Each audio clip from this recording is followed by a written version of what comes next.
to Weekly Chatter Podcast. So today we will introduce ourselves.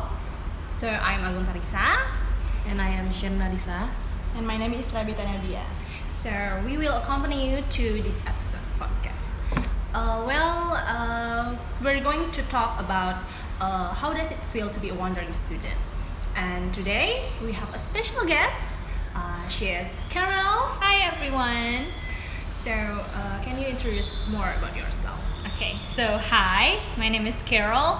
I'm currently a student majoring in communication in the Faculty of Social and Political Science at the Udayana University. So I'm also a university student just like you. Okay, that's all. So you're taking the university, right? So you live in Bali. Yes, I do live in Bali. Then why you choose Bali? Okay. Why you choose to study in here? Yeah. Why did I choose Bali as my destination to go to school? As the background, I came from a very small city in eastern Borneo. It's Bontang, 3 hours away from Samarinda, the capital city of East Borneo. And Bali is somehow a very weird destination because usually people in my hometown go to Java to go to school, but I chose Bali. It's rather a simple answer. It's because it's not too far. It only takes one flight, from Borneo to here. It's not like I have to stop for a layover. It only takes one flight. So my mom, it's gonna be easier for my mom to visit me, from Borneo. And also, other than that, it's a lot more accessible for all of my family members since we all live in different cities in Indonesia as well.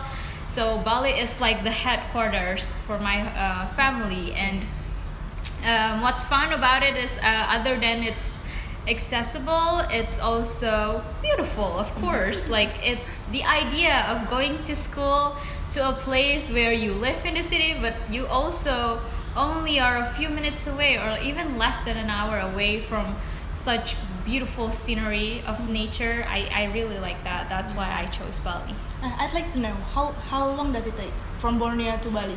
Okay, so it takes 3 hours. 3 hours. From Bontang, my city, to Samarinda, and then 1.5 hour from Samarinda, a flight from Samarinda to Bali. Okay. So yeah, not to.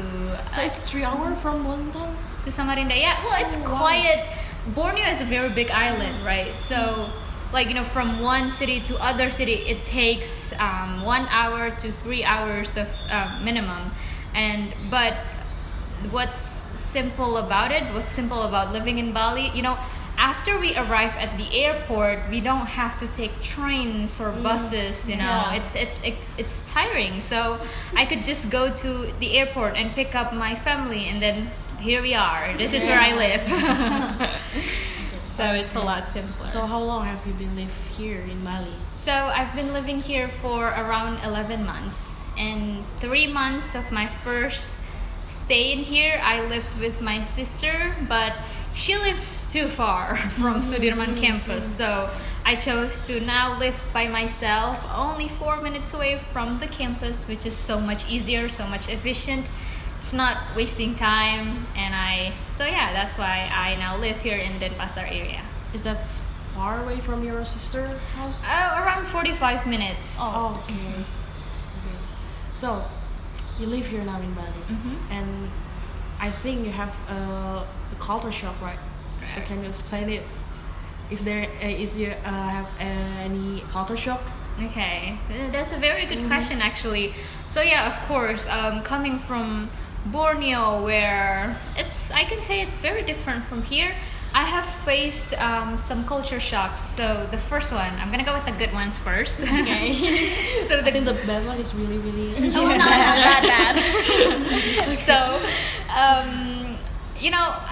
in Borneo, I live in a city where there were a lot of people who are not as well originally from Borneo. Oh, okay. So I didn't really see people practice their culture. While here, I live probably just a few hundred meters away from the temple, where going out of my place, and then I could see people doing some ceremony at the temple. It's very cool. It's very colorful, and it's just beautiful to see people practice their culture and really, believe that the universe is like people here are very grateful, I could say, and see the beautiful chanang on the street. It's beautiful, it's colorful. I really like colors as well. And that's why I like living in a place where it's so easy to see the beauty of the culture of that place. And also, other thing is we have so many holidays here. Of course. Today we don't have class because of this holiday. Oh my god, those kind of things exist. So it's very cool to have many holidays where I can use those holidays to go on vacation with my friends, to go to the beach or to go to Ubud, or just to have some me time at my place after a very hectic day or a very hectic week. So it's fun. I like that. And the bad ones, probably the biggest one is the traffic. The traffic here is crazy, especially me coming from a very small city. It's shocking, but now I think I'm used to it. So yeah, I can drive in a very crazy traffic now. It's one of the achievements. That's a good point, at least. Kind of used to it now, right? Yeah. So, besides this traffic, what makes it different in Borneo in here? Okay, so this is actually very fun. So I came from an area where it's predominantly Muslim, and I'm a non-Muslim. And in here, there are a lot of Hindu-nese people, right? Yeah. So I think what's different is in here it's very easy to find pork. It's everywhere. Especially babi guling. Babi guling is one of my favorite food ever. So thank you, Balinese, for creating babi guling. Thank you, It's Balinese. so good. It's so good. You can eat that every day if you could, right? Yeah. The babi guling have a lot of calorie. Yeah. Oh yeah. Delicious. Yeah, but still it's so delicious. So delicious. Yeah. So, what were the locals you met here? Yeah. What do you think about the locals here? Okay, so what I think about the locals, I think they're very nice. I have lots of my friends from the university are locals, and also people who live close to me, like the laundry lady, or the people that I get to meet while living here. And the locals are very nice and very welcoming.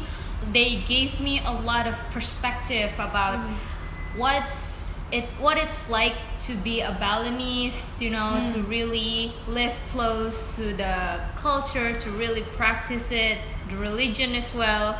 And I think they're very nice. And also since they have the principle, like the Balinese principle, I think it's very cool to see how they live their life, and I really like that. Okay, that's good. Okay, we move forward to the next question. Can you tell us one of the memorable experience that is very unforgettable for you? Okay, so I like this question. So being a student, being a university student, where I'm more mature that when I was in high school, where I still live with my family, but in here living by myself, going to the university, and that actually I think have exposed me to a lot more opportunities. So for example, in here for the past 11 months, I've been a part of 3 international events. Wow. And it's so much fun. A few months ago, I was a part of this short film festival by Mini Kino. It was so much fun, where I had the chance to get to meet people from the film industry, where I exchanged insights with them, and I get to learn new things from people from film industry, which I think is very different, because that's a very new and different field that I've never exposed before. And then other than that, I also have become a part of a few engagement groups of the G20, which are the T20 and the Business 20. It was really fun to work with new people, whether it's locals or like other people from other parts of Indonesia, and also to be exposed to a workflow that is very different from what I used to. I think it's very wonderful, and the reasons of why I got to explore those experiences, I think one of them, or the biggest one, is because I live here in Bali. And all the event that you mentioned before, that's international event, right? So that's a big chance for you to enhance your English ability, right? Yeah, that's one of the thing. Yeah. Okay, I want to know what you like and you don't like about being a wandering student. Okay, so I'm gonna start from what I like first. So what I like is the sense of independence that I get. Right. I get to decide everything for myself. I get to decide what time do I go to bed, what time do I wake up, or do I really want to go to class? But I still go to classes, of course. You never skip the classes then. Well, it's a secret. But yeah, I really like the sense of independence, and also if I'm tired, I could just like lay down. And yeah, I really like the sense of independence that I get from living away from my hometown, from my family, about being a wandering student. But on the other hand, the part that I don't like is like, after you have a very hectic day, a very tiring day, and then you go to your place and you still have dishes to wash, or like you still have things to do, while if you live with your family, you can just simply ask your parents or your siblings to do that for you. You don't have that. Yeah. And Exactly. if you want to talk to other people, you can't just come to other room or like just talk to your family, but you have to call. I mean, it's still the same. It's talking to the people, but it's not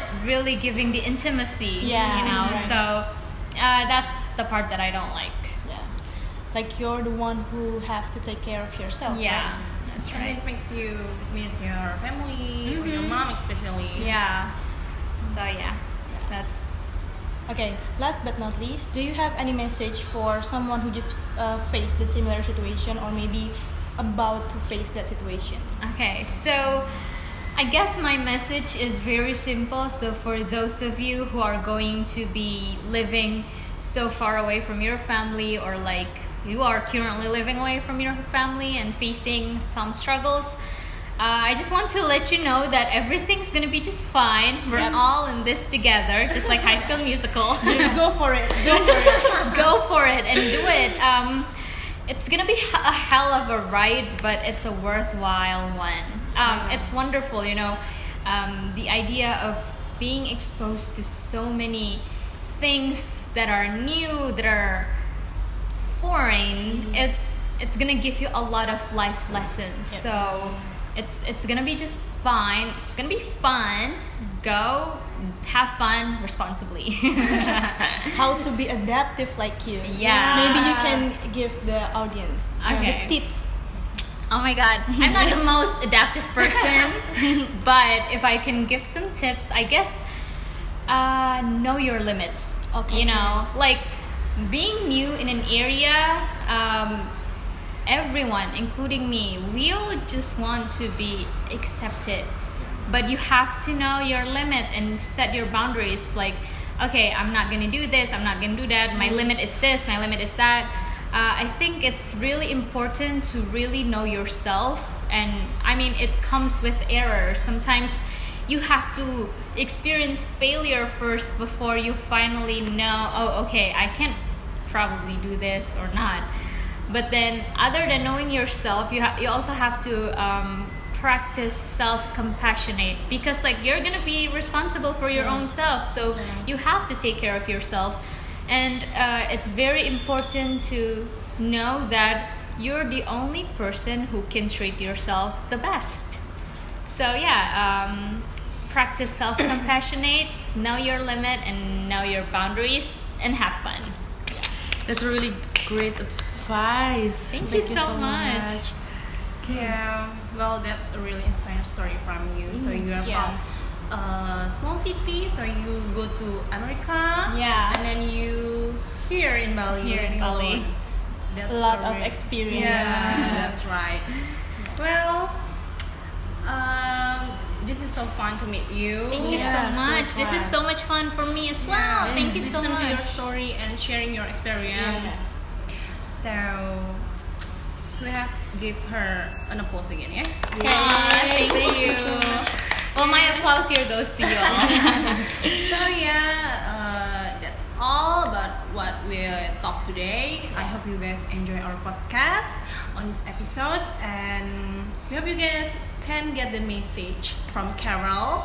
Yes. So thank you, and we'll see you soon in the next episode. Thank you. Bye. Thank you. Bye.